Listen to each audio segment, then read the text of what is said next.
ಅಂತ ಹೇಳಿ. ಇಷ್ಟು ದಿವಸ ನನಗೆ ಅರ್ಥನೇ ಆಗ್ತಾ ಇರಲಿಲ್ಲ, ಯಾಕಪ್ಪ ಕಫನ್ ಚೋರ್ ಅಂತಾರ, ಕಫನ್ ಹೆಣದ ಮ್ಯಾಗಿಂದ ಯಾರು ಅರ್ಬಿ ಕದೀತಾರೇನೋ ಹಿಂಗ ಅನಿಸ್ತಾ ಇತ್ತು. ಬಹುಶಃ ಕಫನ್ ಚೋರ್ ಅನ್ನುವಂತ ವರ್ಡ್, ಅದು ವಿಶೇಷವಾಗಿ ಉರ್ದುವಿನಲ್ಲಿರುವಂತ ವರ್ಡ್, ಇದು ರಹೀಂ ಖಾನ್ರಿಗಾಗಿ ಹುಟ್ಟಿದಂತ ವರ್ಡ್ ಇದೆ ಅಂತ ನಮ್ಗೆ ಇವತ್ತು ಅನಿಸ್ತಾ ಇದೆ. ಕಫನ್ ಅನ್ನು ಕೂಡ ಕದಿಬಹುದು ಅನ್ನುವಂಥದ್ದನ್ನು ಇವತ್ತ ರಹೀಂ ಖಾನ್ ಅವರು ಪ್ರೂವ್ ಮಾಡಿದ್ದಾರೆ. ರಹೀಂ ಖಾನ್ರ ಒಬ್ಬ ಪುರಸಭೆ ಅಧ್ಯಕ್ಷರು ಕೂಡ ಇದನ್ನು ಪ್ರೂವ್ ಮಾಡಿದ್ದಾರೆ. ಅವ್ರ ಧೈರ್ಯ ನೋಡ್ರಿ, ಇವತ್ತು ಕಫನ್ ಅಂತೂ ಚೋರ್ ಮಾಡ್ಯಾರ, ಚೋರಿ ಊಪರ್ ಸೆ ಸೀನಾ ಚೋರಿ ಅಂತ. ನಮ್ಮ ಅಧ್ಯಕ್ಷರು ಚೋರಿ ಮಾಡಿದ್ದೀರಿ ಅಂತ ಹೇಳಿದ್ರೆ ಅದಕ್ಕೆ ಏನ್ ಹೇಳಿದ್ರು, ಇಲ್ಲ ನಾವು ಚೋರಿ ಮಾಡಿಲ್ಲ, ಹೋಗಿ ಬೇರೆ ಕಡೆ ಕದ್ದು ಮುಂದೆ ಸಿಕ್ಕಿದ್ದೇವೆ ಅಂತ ಹೇಳಿ ಅವರೇ ಹೇಳ್ತಾರೆ, ನಾವು ಕದ್ದು ಮುಂದೆ ಸಿಕ್ಕಿದ್ದೇವೆ ಅಂತ ಹೇಳಿ. ಆ ಮಷೀನ್ ತಂದಿರೋದು 2023ರಲ್ಲಿ, ಬಿಲ್ ಆಗಿರೋದು 2024ರಲ್ಲಿ. ಥರ್ಡ್ ಪಾರ್ಟಿ ಇನ್ಸ್ಪೆಕ್ಷನ್ ಆಗಿದೆ, ಅವ ಬಂದು ಅಲ್ಲೇ ಇನ್ಸ್ಪೆಕ್ಷನ್ ಮಾಡಿದ್ದಾನೆ. ಥರ್ಡ್ ಪಾರ್ಟಿ ಇನ್ಸ್ಪೆಕ್ಷನ್ ಮಾಡುವಂತ ಪುಣ್ಯಾತ್ಮ. ಆ ಇನ್ಸ್ಪೆಕ್ಷನ್ ಮಾಡಿದ್ದಲ್ಲಿ ಭೂಮರೆಡ್ಡಿ ಕಾಲೇಜ್ ಅದರಲ್ಲಿ ಮಷೀನೇ ಬಂದಿಲ್ಲ. ಅವ್ರು ಹೇಳ್ತಾರೆ ಅಲ್ಲಿ ಜಾಗ ಸರಿ ಇದ್ದಿಲ್ಲ, ಅದಕ್ಕಿಂತ ತಂದು ಅಲ್ಲೇ ಇಕ್ಕಿದೀವಿ ಅಂತ ಹೇಳಿ. ನಿಮಗ್ ಕೇಳ್ತಾ ಇರೋರು ಯಾರೋ ಸಾರ್ವಜನಿಕರು ಕೇಳ್ತಾ ಇಲ್ಲ, ನಿಮಗ್ ಕೇಳ್ತಾ ಇರೋದು ನಿಮ್ಮ ಪುರಸಭೆ, ನಿಮ್ಮ ನಗರಸಭೆ ಸದಸ್ಯರು, ನಿಮ್ಮ ಸಹೋದ್ಯೋಗಿಗಳು. ನೀವು ಆ ಪುರಸಭೆ ನಗರಸಭೆ ಸಭೆಯಲ್ಲಿ ಅವ್ರಿಗೆ ತಿಳಿಸ್ಬೇಕಿತ್ತು, ಇಂಥ ಒಂದು ಮಷೀನ್ ನಮಗೆ ಬಹಳ ದಿವಸದಿಂದ ಬಂದದ, ಅದಕ್ಕಾಗಿ ನಾವು ಅಲ್ಲಿ ಒಯ್ದು ಮುಚ್ಚಿ ಸಿಕ್ಕಿದ್ದೇವೆ ಅಂತ ಹೇಳಿ. ಅವ್ರು ಯಾಕೆ ಕೇಳ್ತಾ ಇದ್ರು, ಅದನ್ನ ಕೇಳ್ತಾ ಇರ್ಲಿಲ್ಲ. ಆದ್ರೆ ಇಲ್ಲಿ ನೀವು ಚೋರಿ ಮಾಡಿರಿ, ಇವತ್ತು ಆ ಮಷೀನ್ ಅನ್ನು ಎಲ್ಲಿಂದೋ ತಂದು ಇವ್ರು ಆರೋಪ ಮಾಡಿದ ಮೇಲೆ ಅಲ್ಲಿ ತಂದಿಕ್ಕಿದ್ದೀರಿ. ಹೋಗ್ಲಿ, ನಾವು ಮಷೀನ್ ಎಷ್ಟು ಕೆತ್ತಾರ ಅವರು 49 ಲಕ್ಷ ರೂಪಾಯಿ ಬಿಲ್ ಎತ್ತಾರ ಆ ಮಷೀನ್ ಕಡೆಯಿಂದ. ಅಲ್ಲಿ ಮ್ಯಾಗ ಒಂದು ಬೋರ್ಡ್ ಬಂದಿದ್ದು, ಯಾವುದೋ ಒಂದು ಸಪ್ಲೈಯರ್, ಆ ಸಪ್ಲೈಯರ್ ಒಂದು ನಂಬರ್ ಕೊಡೋದು ಅದ್ರ ಕೆಳಗೆ ಅವರೇ ತೋರ್ಸ್ಯಾರದು, ಎಲ್ಲ ಮೀಡಿಯಾದವ್ರಿಗೆ ಹೋಗಿ ತೋರ್ಸ್ಯಾರ. ಆ ನಂಬರ್ ಫೋನ್ ಮಾಡಿ ಕೇಳಿದೆ ನಾವು, ಏನದು ಏಜೆನ್ಸಿ ಶೇಷಣ್ಣ ಅವರೇ, MD ಎಂಟರ್ಪ್ರೈಸಸ್ ಅಂತ ಹೇಳಿ, ಅಣ್ಣ ನಮಗೊಂದು ಬೀದರ್ದಾಗ ಒಂದು ಹೆಣ ಸುಡೋ ಮಷೀನ್ ಕೂಡ್ಸೋದಕ್ಕಿಂತ ಫೋಟೋದ ಇದೇ ಮಷೀನ್ ಬೇಕು, ಎಷ್ಟು ಕೂಡ್ಸಿ ಅಂತ ಕೇಳಿದೆ ನೋಡಿ. ಸಾಬ್ ಈಗ 19 लाख में ಆಕೆ ಬಿಟ್ಟಾಕಿದೆ ಒಂದು ನಾವು ಕೂಡಿಸ್ಕೊಡೋದಿಲ್ಲ, ನಾನೇ ಬಂದು ಕೂಡಿಸ್ಕೊಡ್ತಾ ಅಂದ್ರೆ 19 लाखದಾಗ ಇವ್ರು ಎತ್ತಿದ ಎಟ್ಟಕ 49 ಲಕ್ಷ. ಅದು ಹೋಗಿ ಈಗ ಮತ್ತೊಂದು ಮಾಡ್ಯಾರ, 4 ಕರೋಡ್ ರೂಪಾಯಿ ಇಲ್ಲೇ ಹಾಕಿದೀವಿ ಅಂತ ಅವರೇ ಹೇಳ್ಯಾರ. ಟೆಂಡರ್ನು ಆಗ್ಯದ, ವರ್ಕ್ ಆರ್ಡರ್ನು ಆಗ್ಯದ, ಕೆಲಸ ಚಾಲು ಆಯ್ತು ಅಂದಾರ ಅವ್ರು. ಇಲ್ಲಾಂದ್ರೆ ಆರ್ಡರ್ ಕಾಪಿನೂ ಅದ, ವರ್ಕ್ ಆರ್ಡರ್. ಅದ್ರ ಮೇಲೆ ಮಷೀನ್ ಕೇಟಿ ಕೇಳಿದ್ರೆ 74 ಲಕ್ಷ ರೂಪಾಯಿ, 71 ಲಕ್ಷ ರೂಪಾಯಿ. ಪೈಲೆ ಕಿಕ್ಕಿದ್ದು 49, ಈಗ 71 ಆಯ್ತು. ಅವಾಗ ಕೊಡ್ತಾ ಇಲ್ಲ ತಾನು 19 लाखದಾಗ. ಮತ್ತೆ ಆಲ್ರೆಡಿ ನಿಮ್ಮಲ್ಲಿ ಒಂದು ಮಷೀನ್ ಅಂತ ಹೇಳಿ ಹೋಗಿ ಎಲ್ಲರಿಗೆ ತೋರಿಸ್ಲತ್ತೀರಿ, ಇನ್ನೊಂದು ಮಷೀನ್ ನೀವು ಸಾರ್ವಜನಿಕರ ಹಣ ಯಾಕೆ ಪೋಲ್ ಮಾಡ್ತಾ ಇದ್ದೀರಿ? ಅದ್ರ ಬಗ್ಗೆ ಕಂಪೌಂಡ್ ಕಟ್ಟೋದಿತ್ತು, ಇನ್ನು ಬೇರೆ ಯಾವುದೋ ಒಂದು ಇನ್ಫ್ರಾಸ್ಟ್ರಕ್ಚರ್ ಮಾಡಬೇಕಿತ್ತು. 2 ಮಷೀನ್ ಕೂಡ್ಸೋದು ಹೆಣಾರ ಇದ್ದಿದ್ದು, ಒಂದು ಮಷೀನ್ ಈಗ ಆಲ್ರೆಡಿ ಕೂಡ್ಸಿದ್ದು ಚಾಲು ಇಲ್ಲ, ಅದು ಕೂಡ ನೀವೇ ಒಪ್ಕೊಂಡಿರಿ, ಅದು ಬಿ ರಿಪೇರಿ ಮಾಡಿಸ್ತೇವೆ ಅಂತ ಹೇಳಿ. ಇದಿಷ್ಟೇ ಮಾಡಿಲ್ಲ, ಮೀಡಿಯಾದಾಗ ಒಬ್ಬ ಪುಣ್ಯಾತ್ಮ ಮುನ್ಸಿಪಾಲಿಟಿ ಕೌನ್ಸಿಲರ್ ಮಾತಾಡೋದು ನೋಡಿ ನಾನು, ಅವ್ನು ಹೇಳ್ತಾ ಇದ್ದೀನಿ, शशि होसड़ी जी बोले एयरपोर्ट से चिदरी की तरफ डिवाइडर रोड हो गए, उसके ऊपर हम ऐसा पोल डाले, लेकिन शशि होसड़ी को ये मालूम है, हम कामगारी चेंज करके उसको एयरपोर्ट से इधर बोमगडेश्वर चौक के तरफ करे आके पोल गिनले होता. ಇದೇನು ಮುನ್ಸಿಪಾಲಿಟಿ ಅಂದ್ರೆ ಅವ್ರ ಅಪ್ಪನ ಕಿರಾಣಿ ದುಕಾನ್ ತಿಳ್ಕೊಂಡಿದ್ದಂಗೆ ಕಾಣ್ತೇವೆ ನಾವು. ತೊಗರಿ ಬೇಳಿ ತಗೊಂಡು ತೊಗರಿ ಬೇಳಿ ಬೇಕಾಗಿಲ್ಲ, ಚಣಗಿ ಬೇಳಿ ಕೊಡ್ರಿ ಅಂತ ಕೇಳಿದ್ರೆ ಕಿರಾಣಿ ದುಕಾನ ಕೊಡ್ತಾನ. ಚೇಂಜ್ ಆಫ್ ವರ್ಕ್ ಮಾಡಬೇಕಾದ್ರೆ ಅದಕ್ಕೆ DC ಅಪ್ರೂವಲ್ ಕೊಡಬೇಕು, ಅದಕ್ಕೊಂದು ಸಿಸ್ಟಮ್ ಇದೆ. ನೀವು ಮುನ್ಸಿಪಾಲಿಟಿ ಮೆಂಬರ್ ಆಗಿ ಇನ್ನೇ ಚೇಂಜ್ ಆಫ್ ವರ್ಕ್ ಮಾಡ್ಕೊಳ್ಳಿಕ್ಕಾಗಲ್ಲ. ಬಿಲ್ ಎದ್ರ ಮೇಲೆ ಎತ್ತೀರಿ, ಬಿಲ್ ಎತ್ತೀರಿ, ಏರ್ಪೋರ್ಟ್ ನಿಂದ ಕಂಠಾಣ ಗಡಿ ಹೋಗೋ ರೋಡಿನ ಮೇಲೆ ಡಿವೈಡರ್ ಮಾಡಿ ಲೈಟ್ ಹಾಕಿದೇವು ಅಂತೀರಿ. ಅದ್ರ ಮೇಲೆ ಬಿಲ್ ಎತ್ತಿ ನಾವು ಕೆಲಸ ಈ ಕಡೆ ಮಾಡಿದೇವು, ಬಂದು ಫೋನ್ ಎಣಿಸ್ಕೊ ಅಂತಂದ್ರೆ ನಾಳೆ ಇಲ್ಲ ಮಾಡಿಲ್ಲ, ಬೆಂಗಳೂರದಾಗ ಮಾಡಿದೇವು ಕೆಲಸ ಅಂತ ಹೇಳ್ತೀರಿ. ಇದೇನು ಪದ್ಧತಿನ? ನೀವು ಭ್ರಷ್ಟಾಚಾರನ ಮಾಡ್ಲತ್ತೀರಿ, ಚೋರಿಯರ ಮಾಡ್ಲತ್ತೀರಿ, ಮ್ಯಾಗಿನ ಸೀನಾ ಚೋರಿ ಮಾಡ್ಲತ್ತೀರಿ. ಶಶಿಧರ್ ಹೊಸಳ್ಳಿ ಅವ್ರು ಹೇಳಿದ್ರು ಇದು 2 ಲಕ್ಷ ರೂಪಾಯಿ ಒಂದು ಪೋಲ್ ಅಂತ ಹೇಳಿ. 2 ಲಕ್ಷ ಪೋಲ್ ಇದು ಕೂಡ್ಸೋದ್ರಿಂದ ಭ್ರಷ್ಟಾಚಾರ. ಇದು ಕೂಡಿಸಿ ಇನ್ನೊಂದು ಕಬ್ಬಿಣ ಕಂಬ ಆಯ್ತು ಮೊದಲಿಂದು, ಅದು ಒಯ್ದು ಎಲ್ಲಿ ಮಾರ್ಯಾರ ಗೊತ್ತಿಲ್ಲ ಯಾರಿಗೆ ಬಿ. ನಿಮ್ಮಲ್ಲೆಲ್ಲರೂ ಸ್ಟಾಕ್ದಾಗ ಅವೇನ್ರಿ ಪುರಸಭೆ ನಗರಸಭೆ ಸದಸ್ಯರೇ, ಕಂಬಗಳು ಹಳಿ ತಂಗಿ ಪ್ರೌಢಶಾಲೆ ಹಣ ಅವನ ಎಲ್ಲ ಹೋಗಿ ಮಾರಕ್ಯಾರ ಹೋಗಿ, ಅದು ಮಾರಕ್ಕೆ ರೊಕ್ಕ ಈ ಕಡೆ ಹೋಯ್ತು. ಹಿಂಗ ಪ್ರತಿಯೊಂದರ ಭ್ರಷ್ಟಾಚಾರ. ಪೌರ ಕಾರ್ಮಿಕರಿಗೆ ಕುಡ್ಲಾಕ ದುಡ್ಡಿಲ್ಲ, ಆ ಕಾರ್ಮಿಕರು ಪಾಪ ನಮ್ಮದೆಲ್ಲ ಸೇವೆ ಮಾಡೋರು, ನಮ್ಮ ದೇಶದ ಪ್ರಧಾನಮಂತ್ರಿ ಅವರು ಕಾಲ್ ತೊಳೆದಿದ್ರು, ಇವತ್ತು ಅವರು ರಸ್ತೆಗೆ ಬರುವಂತ ಪರಿಸ್ಥಿತಿ ಈ ಒಂದು ಪುರಸಭೆ, ಈ ಒಂದು ನಗರಸಭೆ ಇವತ್ತು ಮಾಡಿದ್ದಿದೆ. ಏನಿದು ಭ್ರಷ್ಟಾಚಾರ ಇಲ್ಲೇ ನಡೆಯೋದೇನು? ಇಲ್ಲೇ ಎಲ್ಲ ಭಾಲ್ಕಿದಾಗ ನಡೆದ. ನಮ್ಮ ಭಾಲ್ಕಿದ ಪುರಸಭೆ ಸದಸ್ಯರು ಬಂದಾರಿ, ಅವ್ರು ಒಂದು ಲೋಕಾಯುಕ್ತ ಕಂಪ್ಲೇಂಟ್ ಕೊಟ್ಟರು, ಅದು ಕೂಡ ತಗೊಂಡು ಬಂದ. ಇಲ್ಲಿಗಲ್ ಪ್ಲಾಟ್ ಮಾಡೋದು, ಇಲ್ಲಿಗಲ್ ಪ್ಲಾಟ್ ಮಾಡಿ ಲೇಔಟ್ ಮಾಡೋದು, ಲೇಔಟ್ ಮಾಡಿ ಆ ಲೇಔಟ್ದಾಗ ಯಾರು ಇದಿಲ್ಲ ಅವರಿಗೆಲ್ಲ ಪೇಪರ್ ಖಾತಾಗಳು ಕೊಟ್ಟಾಕ. ಇಷ್ಟೆಲ್ಲ ತಗೊಂಡು ಅವ್ರ ಮಾಹಿತಿ ಹಾಕಿದಾಗ ತಗೊಂಡು ಲೋಕಾಯುಕ್ತಕ್ಕೆ ಈಗಾಗಲೇ ಅವರು ಕಂಪ್ಲೇಂಟ್ ಕೊಟ್ಟಾರ. ಅಲ್ಲಿನ ಪುರಸಭೆ ಅಧಿಕಾರಿಗಂತೂ ಯಾವುದು ಭಯಗಳಿಲ್ಲ. ಆ ಅಧಿಕಾರಿ ಅದೇ ಜಿಲ್ಲೆಯಲ್ಲಿ ಯಾವ ಅಧಿಕಾರಿಗಳು ಏನು ಭಯ ಇಲ್ಲ, ಏನು ಮಾಡಿದ್ರು ನಡೆದೋಗ್ತದೆ ಅನ್ನುವಂಥ ಒಂದು ಜಿಲ್ಲಾಡಳಿತ ಆಗಿದೆ ಇವತ್ತು. ಭಾಲ್ಕಿಯಲ್ಲಿ ಇದೇ ತರ ಲೈಟ್ ಹಾಕ್ಯಾರ, 1.5 ಕೋಟಿ ರೂಪಾಯಿ ಕೊಟ್ಟು ಲೈಟ್ ಹಾಕ್ಯಾರ. ಆ ಲೈಟ್ ಹಾಕೋ ಬರೀ ಕಂಡೀಷನ್ ಇದೆ, 3 ವರ್ಷದವರೆಗೆ ಅವನೇ ಮೇಂಟೆನೆನ್ಸ್ ಮಾಡ್ಬೇಕು, ಯಾವುದೇ ಲೈಟ್ ಹೋದ್ರು ಕೂಡ. ಆದ್ರೆ 1 ವರ್ಷ ಮಾಡಿಲ್ಲ, 2 ವರ್ಷದಿಂದ ಪೂರಾ ಮುನ್ಸಿಪಾಲಿಟಿ ಮೇಂಟೆನೆನ್ಸ್ ಅಂತ ಹೇಳಿ ಆ ದುಡ್ಡು ಇವರು ಹೊಡಿಲತ್ತಾರ. ಇವತ್ತು ನಗರಸಭೆಯಿಂದ ಪುರಸಭೆಯಿಂದ ಮನೆಗೆ ಬಕೆಟ್ಗಳು ಕೊಡೋದು, ಒಂದೊಂದು ವಾರ್ಡಿಗೆ 2 ಲಕ್ಷ ರೂಪಾಯಿ ಬಕೆಟ್ ತಂದಾರ. 50 ರೂಪಾಯಿ ಬಕೆಟ್, 200 ರೂಪಾಯಿ 200 ಬಕೆಟ್ ಕೊಟ್ಟಾರ. 200 ಬಕೆಟ್ 2 ಲಕ್ಷ ರೂಪಾಯಿ. ಇದು ಎಲ್ಲ ಕೇಳಿದ್ರೆ ನಮ್ಮ ಪುರಸಭೆ ಸದಸ್ಯರಿಗೆ ಏನಂತಾರ, ಅಧಿಕಾರಿ ನಿನ್ನ ಮನೆ ಕಂಪೌಂಡ್ ಹೊಡಿತಾನೆ, ಇದು ಬಿ ಇಲ್ಲಿಗಲ್ ಅದ, ಅವ ಮಾಡೋದು ಪೂರಾ ಇಲ್ಲಿಗಲ್. ಇವರೆಲ್ಲ ಯಾಕೆ ಮಾಡದಾರ ಅಂದ್ರೆ ಇಲ್ಲಿಂದು ನಗರಸಭೆ ಪುರಸಭೆ ಮಂತ್ರಿ ಮತ್ತು ನಮ್ಮ ಜಿಲ್ಲಾ ಉಸ್ತುವಾರಿ ಸಚಿವ, ಅರಣ್ಯ ಸಚಿವ ಅವರಿಬ್ರು ಸ್ವತಃ ಭ್ರಷ್ಟಾಚಾರದಾಗ ಆಗಿದ್ದಾರೆ. ನಿನ್ನ ಅವರೇ ಒಪ್ಕೊಂಡ್ರು ಡ್ರಿಮ್ಸ್ ಭ್ರಷ್ಟಾಚಾರ ಆಗಿದೆ ಅಂತ ಹೇಳಿ ಅವರು ವೈದ್ಯಕೀಯ ಶಿಕ್ಷಣ ಸಚಿವರಿಗೆ ಪತ್ರ ಬರ್ದಾರ. ಡ್ರಿಮ್ಸ್ ಬಹಳ ಭ್ರಷ್ಟಾಚಾರ ಆಗ್ಯದ, ಒಳಗೆ ನೀರು ನಿಂದಿರ್ಲತ್ತವ, ಇಲ್ಲಿರುವಂತ ಆ ಷಟ್ಕಾರ ಅನ್ನುವಂತ ವೈದ್ಯಾಧಿಕಾರಿ ಮನಮನಿ ಮಾಡ್ಲತ್ತಾರ, ಇಲ್ಲಿರುವಂತ ಎಲ್ಲ ಇದು ನೋಡೋದು ನೀವು ತನಿಖೆ ಮಾಡಿಸ್ಬೇಕಂತ. ಮತ್ತೆ ನೀವು ಜಿಲ್ಲಾ ಉಸ್ತುವಾರಿ ಸಚಿವರ ನೀವೇನ್ ತನಿಖೆ ನೀವೇನ್ ಮಾಡ್ತಾ ಇದ್ದೀರಿ, ಅದಕ್ಕೆ ನೀವು ರಾಜೀನಾಮೆ ಕೊಡ್ರಿ ಅಂತ ನಾವು ನಮ್ಮ ಶಾಸಕರು ಕೂಡ ಕೇಳಿದೆ ಅವ್ರಿಗೆ. ಅದಕ್ಕೆ ಅವ್ರೇನ್ ಮಾಡಿದ್ರು, ಒಬ್ಬ ಅವ್ರ ಆಪ್ತನ ಕೈ ಕೊಡ್ತಾರೆ ಪೇಪರ್ದಾಗ ಮರುದಿನ.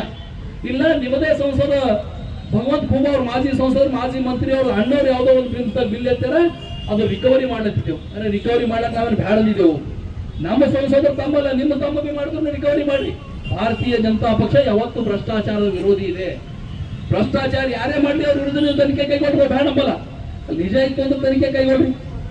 ಅಧಿಕಾರ ನಿಂಬಲ್ಲದ, ನಿಮ್ ಕೈದಾಗ ಜಿಲ್ಲಾಡಳಿತದ, ಅವ್ರ ಮೇಲೆ ಕ್ರಮ ಕೈಗೊಳ್ಳೋದು ಬಿಟ್ಟು ನೀವು ಪೇಪರ್ನ ಕೊಟ್ಟರೆ ಅದಕ್ಕೆ ನೀವು ರಿಕವರಿ ಮಾಡಿದಂಗೆ ಆಗ್ತದ.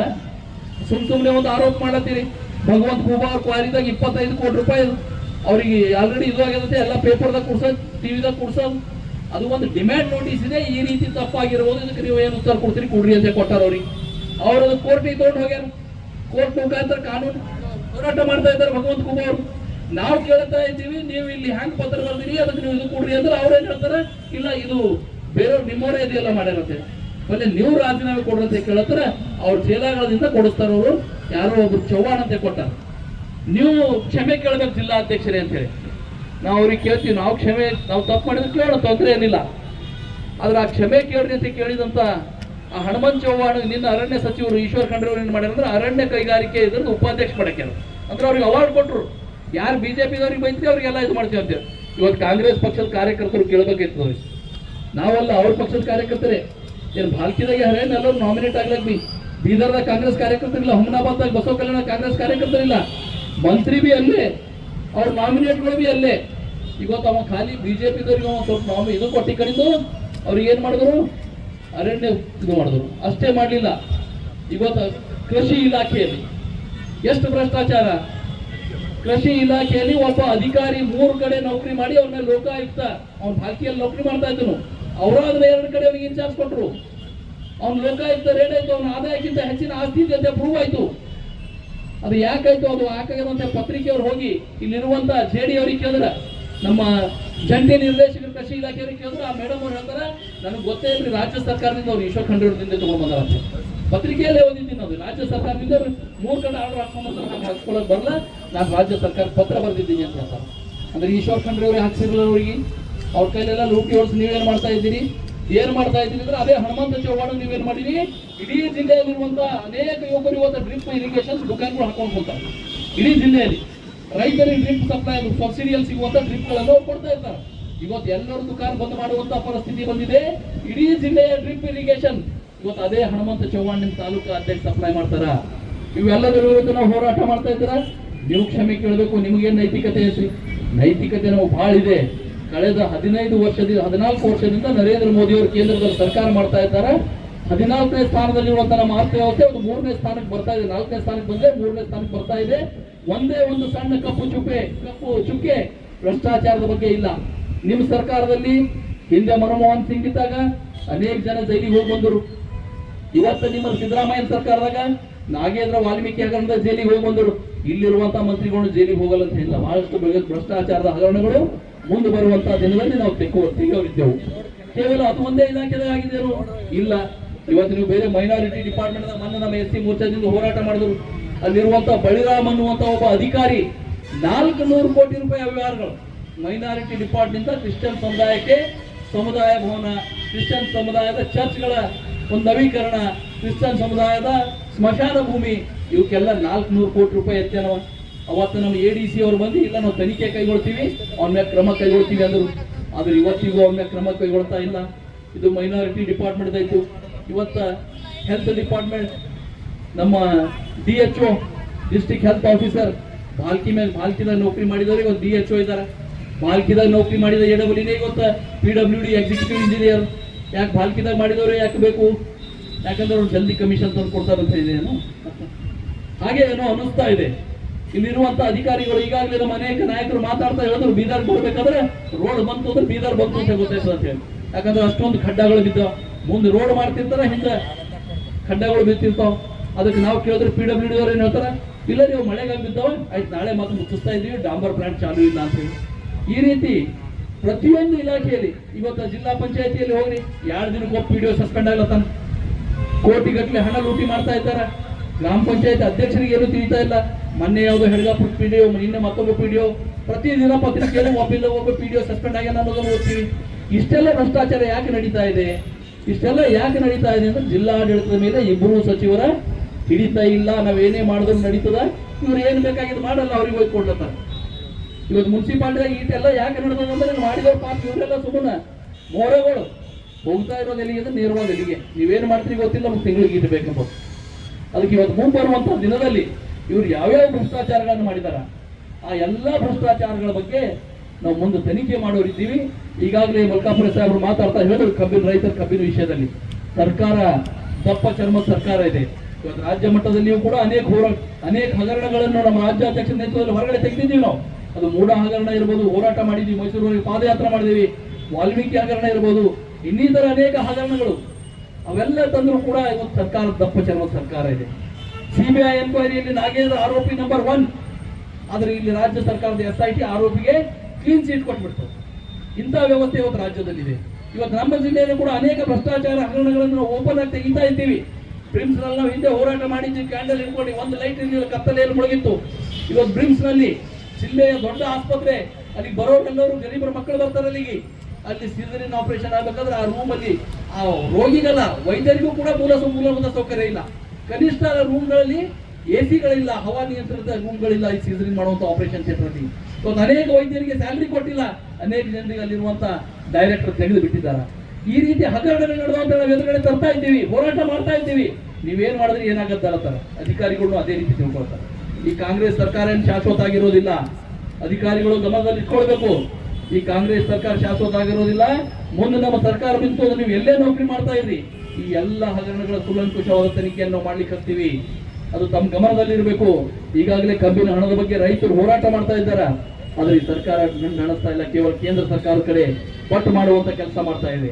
ನಿನ್ನೆ ಬಹುಶಃ ಬೀದರ್ನಲ್ಲಿಯೂ ಕೂಡ ಜಿಲ್ಲಾಧಿಕಾರಿಗಳ ಒಂದು ಸ್ಟೇಟ್ಮೆಂಟ್ ನೋಡಿದೆ. ನಾನು ರೈತ ಸಂಘದವ್ರ ಜೊತೆ ಮಾತಾಡಿ, ನಾನು FRP ಮೇಲೆ ಯಾವುದಾದ್ರೂ ಒಂದು ದರ ಕೊಡ್ತೀವಿ, FRP ಅಲ್ಲ ರಿಕವರಿಯ ಮೇಲೆ 10.25 ರಿಕವರಿ ಬಂತು ಅಂದ್ರೆ ಯಾವುದಾದ್ರೂ ದರವನ್ನು ಕೊಡಿಸ್ತೀವಿ ಅಂತೀವಿ. ನಮ್ಮ ಜಿಲ್ಲೆಯಲ್ಲಿ ರಾಜ್ಯದ ಅತ್ಯಂತ ಹಳೆಯ ಕಾರ್ಖಾನೆ VSSK, ಸುಮಾರು 50-60 ವರ್ಷಗಳಿಂದ ಬೀದರ್ ಜಿಲ್ಲೆಯಲ್ಲಿ ಸಕ್ಕರೆ ಕಾರ್ಖಾನೆಗಳು ನಡೀತಾ ಇವೆ. ಆದ್ರೆ ಇಲ್ಲಿವರೆಗೂ ಯಾವುದೇ ರೈತರಿಗೆ ಯಾವ ಕಾರ್ಖಾನೆಯು ನಮ್ದು ರಿಕವರಿ ರೇಟ್ ಬಂದಿದೆ ಅಂತ ತೋರಿಸೇ ಇಲ್ಲ. ನಾಳೆ ಹ್ಯಾಂಗ್ ರಿಕವರಿ ನೋಡಿ ರೇಟ್ ಫಿಕ್ಸ್ ಮಾಡ್ತಾರೆ ಜಿಲ್ಲಾಧಿಕಾರಿಗೆ ಗೊತ್ತಾಗ್ತಾ ಇಲ್ಲ. ಆ ಕಾರ್ಖಾನೆಗಳು ಕೂಡ ಇವರ ಅಧೀನದಲ್ಲಿ ಇವೆ. ಇರುವಂತ ಕಾರ್ಖಾನೆಗಳು, ಸಹಕಾರ ಸಂಘದ ಕಾರ್ಖಾನೆಗಳು ಕೂಡ ಇವರ ಅಧೀನದಲ್ಲಿ ಇವೆ. ಇವರು ಆ ರೇಟ್ ಹೆಚ್ಚಿ ಕೊಡ್ಲಿಕ್ಕೆ ಅವಕಾಶ ಮಾಡ್ಕೊಡ್ಲಿಕ್ಕಿಲ್ಲ, ಬಹುಶಃ ನಮ್ಗೆ ಹಂಗ ಅನಿಸ್ತಾ ಇದೆ. ಅದಕ್ಕಾಗಿ ಇವತ್ತು ಅವ್ರದೇ ಕಾರ್ಖಾನೆಗಳು ಇರೋದ್ರಿಂದ ರೈತರ ಹೋರಾಟಕ್ಕೆ ಅವ್ರು ಬಂದು ಪಾಲ್ಗೊಳ್ತಾ ಇಲ್ಲ. ನಮ್ಮ ರಾಜ್ಯಾಧ್ಯಕ್ಷರು ಹೋಗಲಿ ಅಹೋರಾತ್ರಿ ಧರಣಿ ಮಾಡಿ ಅಲ್ಲೇ ರೈತರ ಮಧ್ಯದಲ್ಲಿ ಮಲ್ಕೊಂಡು ಬಂದ್ರು ಕೂಡ ಅವರಿಗೆ ತಾಳ್ತಾ ಇಲ್ಲ. ನೀವು ಅಲ್ಲೇ ಹೋಗಿ ರೈತರಿಗೆ ತುಪ್ಪ ಸುರಿಯುವಂತ ಕೆಲಸ ಮಾಡ್ತಾ ಇದ್ದೀರಿ, ನೀವು ಬೇಕಿದ್ರೆ ದಿಲ್ಲಿಗೆ ಹೋಗ್ರಿ ಅಂತಾರ. ಇಂಥ ಒಂದು ಮನೋಧರ್ಮ ಹೊಂದಿರುವಂತಹ ಈ ಕಾಂಗ್ರೆಸ್ ಸರ್ಕಾರದವರು ಈ ನಮ್ಮ ಹೋರಾಟಕ್ಕಂದ್ರೆ ನಾಳೆಗೆ ಅವ್ರೇನು ಭ್ರಷ್ಟಾಚಾರ ಮುಕ್ತ ಆಗ್ತಾರ ಅಥವಾ ಭ್ರಷ್ಟಾಚಾರ ನಾಳೆಯಿಂದ ಬಿಡ್ತಾರ ಅಂತ ಇಲ್ಲ. ಆದ್ರೆ ನಮ್ಗೆ ಎಲ್ಲೋ ಒಂದ್ ಕಡೆ ಒಂದು ಭರವಸೆ ಮೂಡಿದೆ. ನಿನ್ನೆ ಬಂದಂತ ಒಬ್ಬ ಅಧಿಕಾರಿ ಮುಕುಲ್ ಜೈನ್ ಅಂತ ಅನ್ನೋಂಥವ್ರು ಹಿಂದೆ ಬಸವ ಕಲ್ಯಾಣದಲ್ಲಿ ಅಸಿಸ್ಟೆಂಟ್ ಕಮಿಷನರ್ ಆಗಿ ಚೆನ್ನಾಗಿ ಕೆಲಸ ಮಾಡಿದ್ದಾರೆ. ಅವರ ಮೇಲೆ ಒಂದು ಭರವಸೆ ಇದೆ ಅಷ್ಟೇ. ಈ ಸರ್ಕಾರದ ಮೇಲೆ, ಈ ಮಂತ್ರಿಗಳ ಮೇಲೆ ನಮ್ಗೆ ಭರವಸೆ ಇಲ್ಲ. ಅವ್ರು ಏನಾದ್ರೂ ಸ್ವಲ್ಪ ಮನಸ್ಸು ಮಾಡಿದ್ರು ಅಂದ್ರೆ ಮುಂಬರುವಂತ ದಿನದಲ್ಲಿ ಈ ಮುನ್ಸಿಪಾಲಿಟಿಯನ್ನು ಪೂರ್ತಿ ಕ್ಲೀನ್ ಮಾಡಿ ವೈಟ್ ವಾಶ್ ಹಚ್ಚಿ ಹೊಸದಾಗಿ ಗ್ರಾಮಗಳು ಸೇರಿವೆ. ಪಾಪ ಗ್ರಾಮದ ಜನರಿಗೆ ಬಹಳಷ್ಟು ಸಮಸ್ಯೆ ಆಗ್ತಾ ಇದೆ. ಒಬ್ಬರಿಗೂ ಕೂಡ ಖಾತಾ ಸಿಗ್ತಾ ಇಲ್ಲ.